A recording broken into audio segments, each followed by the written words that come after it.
This presentation was really Rawls Part 1. So you did that reading that I signed on by John Rawls. And I think there are two key ideas that I want to take from that reading. And this presentation is going to be the first main idea. And you're going to hear a lot of philosophers reference this throughout the semester, so it's important that we cover this now. All right. So, some background information. Rawls is a contemporary philosopher. He just died maybe 11 years ago. Very active during the 20th century. He was American, from Baltimore. His life wasn't that interesting. It was intellectually interesting, but his life as a whole just wasn't that interesting. He was in World War II in the Army. He lost his faith upon seeing the horrors of combat. And a lot of his political philosophy was like trying to combat the horrors of combat, for lack of a better word, or to prevent that from happening in the future. Working on a political philosophy that would prevent the horrors of war from happening again. The major book, which we're reading selections from, is a book called A Theory of Justice. This was his kind of magnum opus, that trying to change political philosophy. There's a picture of him, like I said, just your average academic. Okay. Let's get to his actual thought. So, you read about this original position. He mentions it. What is this original position? Well, according to Rawls, it's the terms of cooperation that free and equal citizens would agree to under fair conditions. It's kind of a thought experiment. It's an imaginary situation in which real citizens have a representative, and all of these representatives come to an agreement on which principles of justice should order the political institutions of the real citizens. So were the actual citizens to actually get together in real time to try to agree to principles of justice for their society? The bargaining among them would be influenced by all sorts of factors irrelevant to justice, such as who could appear most threatening or who could hold out longest. So the original position then abstracts from all these irrelevant factors. I'm going to explain what that means in a minute. It's a thought experiment. So I'm going to kind of do the same thing. We're going to do a thought experiment real quick, okay? Suppose that you're about to go back to high school, okay? So you're in college now, maybe you're a freshman, you have recent, strong memories of high school. Suppose, though, that you're about to go to high school and you're going to be deprived of information about who you are. So you're going to go to high school again, but you won't know who you are. You're going to be possibly a different person. You won't know your gender, or your race, or your religion, or your musical preferences, or your TV preferences, your talents, your intelligence, how weird or normal your parents are, how much money your parents have, how attractive you are, your sense of humor, and so on. You won't know who you are, okay? Now, you're supposed to meet with a group of representatives to kind of organize the rules of interaction among the various high school students, knowing, along with the rest of the representatives, that you won't know who you actually are, okay? You, then, along with several other representatives, are going to decide, then, on a set of principles of justice and fairness to regulate interaction amongst you and the rest of your high school. The only thing you know is that you're free, equal, and rational. You and the rest. That's all you know about each other. Okay? Okay. So, here's how it works. Here's the veil of ignorance. So, that's kind of a curtain. It's not really a veil, it's a curtain. But you're behind this curtain or veil. All you know is that each of these dots, these stick figures are free, equal, and rational persons. You don't know anything else. Everything else has been abstracted from them. And like I said, you have to decide on the rules of interaction. So, you might be, at the end of the veil, the Amish kid. You might be the jock, the nerd, the vampire, the kid who farts on the bus. You don't know who you will be behind the veil. But once the veil is lifted, you'll know who you are. So you better pick the right principles of justice for interaction, because it's going to impact you. So that's, I guess, a thought experiment more relevant to most of your situation. So the question is, what principles of justice would you choose once the veil, before the veil is lifted? Well, before we get to that, answer to this question will help answer the last question I just asked. And this, what is the point of abstracting all this knowledge away from who you will be? Why would you be deprived of all this knowledge before you can decide on just organization of a society? One, it doesn't seem possible. Two, even if it is possible, why would you want to do that? Don't you want to know something about the actual people of the society before you decide how the society is going to be organized? Rawls, being a smart guy, anticipates this. And he argues that a hypothetical situation like the one we just went through most reliably guarantees that the parties will choose the most just principles. Okay, great. So according to Rawls, being deprived of all this information implies it will choose the best principles? Huh? Why? He's going to have to say a little bit more. Well, for one, it prevents other arbitrary facts about citizens from influencing the agreement among the representatives. So Rawls holds that the fact that a citizen is, for example, of a certain race or class or gender is no reason for social institutions to favor or disfavor him or her. Instead, each party in the original position is therefore deprived of knowledge of their race, class, and gender, of the real citizen they represent. Okay, so some societies might have laws that favor unfavorably the rich at the expense of the poor, or men at the expense of women, or the athletic at the expense of the weak, the non-athletic, or the intelligent at the expense of the dumb, or just people that live close to lakes at the expense of people that live close to mountains, or people that, farm livestock instead of farming fruits and vegetables. So he wants a society that avoids these as much as possible. So sometimes it's just best not to know. So here's a more appropriate picture for what he's getting at. This is a picture of justice.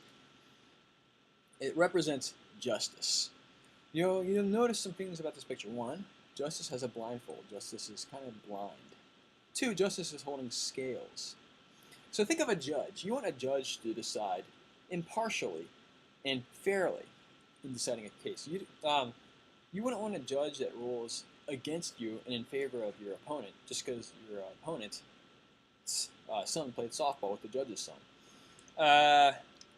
Or, you want the judge to decide the facts of the case and base the decision on that, not on reasons because of the judge's own bias, for example. So I think what Rawls is getting at is he wants representatives to pick laws fairly, and to do that they have to be impartial. They have to, by impartial means they can't have certain preferences or biases influence what judgments they make about how to organize a society. Like farmers are going to pick rules that favor farmers, perhaps at the expense of other types of trades, like blacksmiths or technology people. Okay, so the veil of ignorance in depriving the parties, Rawls says. In fact, the veil of ignorance deprives the parties, Rawls says, of all facts about citizens that are irrelevant to the choice of principles of justice, not only their race, class, and gender, but also their age, natural endowments, and more. Moreover, the veil of ignorance also screens out specific information about the citizen's society so as to get a clearer view of the permanent features of a just social system. So, again, what do these parties not know? Like I said, their race, ethnicity, gender, age, income, wealth, natural endowments, beliefs, any of the citizens of society. They also don't know what political system of society they belong to or what they're going to belong to. It's class structure, economic system. So there's just a lot they do not know. It's kind of like starting over from scratch. Now, he's not saying this actually happens. It's a thought experiment. So imagine yourself in this position. What would you choose from there? That's what he's asking you to do. So a lot of students object when they read Rawls. This could never happen. Rawls says, duh, I know it can't happen. It's called a thought experiment. We're not saying this actually happened. Okay. Parties do know some things, though. What do they know? Well, according to Rawls, they know that the citizens in a society have different comprehensive doctrines and plans of life. That all citizens have interests in more primary goods. That the society is under conditions of moderate scarcity. So that means that there's enough resources to go around, but not enough for everyone to get what they want. So, like, for example, right now we live in a society of moderate scarcity. There's not enough resources for everyone to drive a BMW, or for everyone to have their own private jet, or for everyone to own 1,000 acres of land. But there's enough for us to get our basic needs: food, water, shelter, clothing, education. So that's what scarcity is. Scarcity is the real reality of what the world we live in today, and he's saying this would be anticipated by the parties. They would also know general facts about human social life, facts of common sense, general conclusions of the sciences that would be uncontroversial. So they know some things. All right, The veil of ignorance, then, is intended to situate the representatives of free and equal citizens fairly with respect to one another. No party can press for agreement on principles that will arbitrarily favor the particular citizen they represent, because no party knows the specific attributes of the citizen they represent. Instead, the situation of the parties embodies reasonable conditions within which parties can make a rational agreement. Each party tries to agree to principles that will be best for the citizen they represent, that will maximize that citizen's share of primary goods. Now, what are primary goods? Food, education, healthcare, shelter, a place to live, basic goods. I guess, or would be primary goods. And then there's other types of goods, like aesthetic goods, like art, cinema, and literature. But at this point, we're interested in primary goods, I guess. So since all the parties are fairly situated, the citizens will be fair to all. The agreements will be fair to all actual citizens. So now we all agree that this is unfeasible; it could never possibly happen. But before we get into that, why would Rawls defend this? Well, Rawls thinks there are some advantages to this veil of ignorance approach to organizing a political society. One, the publicity of a well-ordered society is modeled by the fact that the parties must choose among principles that can be publicly endorsed by all the citizens. It's a consensus model.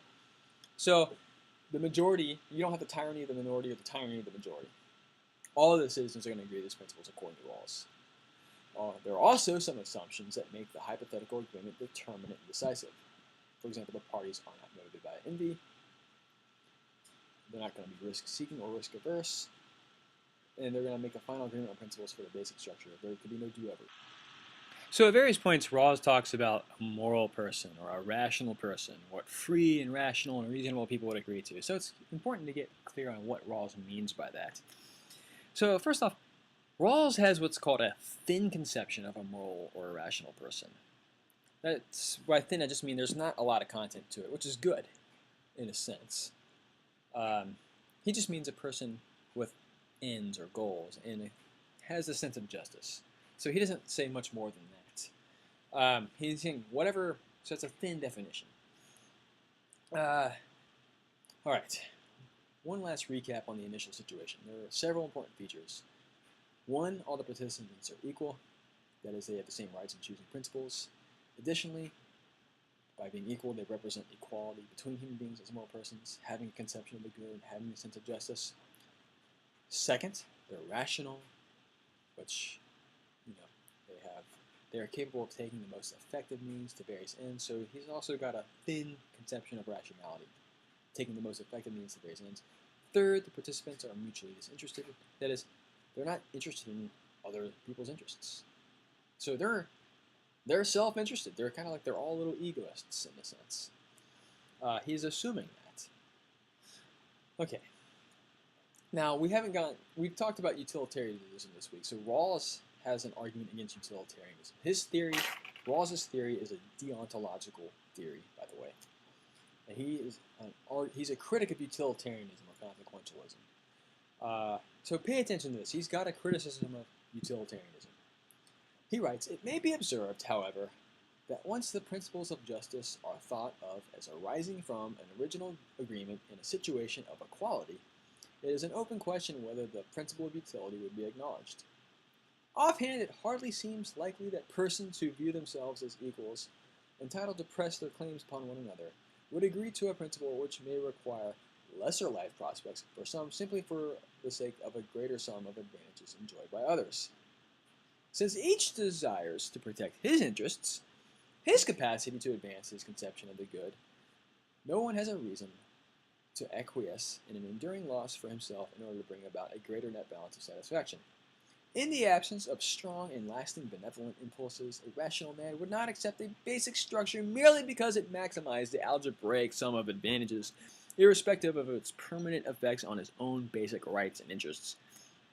Thus, it seems that the principle of utility is incompatible with the conception of social cooperation among equals for mutual advantage. It appears to be inconsistent with the idea of reciprocity implicit in the notion of a well-ordered society." So, this is my interpretation. This is my take on what Rawls's criticism of utilitarianism is. In the original position, you don't know your lot in life, your talents, wealth, social class, genetic makeup, etc. If you were to agree to utilitarian principles of justice, it's possible that you could be deprived of a large number of social goods simply for the benefit of the whole, that most people would not lack. For example, you could live a life of extreme poverty with horrible health care or no health care, living in squalor so that the majority of people could live well. Would you be willing to be the person that does that? Especially when there are other ways of organizing a society where no one lives that way? That's what Rawls is saying. He's saying that no one in the original position would agree to utilitarian principles because you don't know if you'd be the person that benefits from a society organized by utilitarian principles or if you'd be the person that suffers because of it. You don't know who you'd be. That's his argument. All right, that's first presentation. There's a second part to this that I highly encourage you to watch as well. May the force be with you.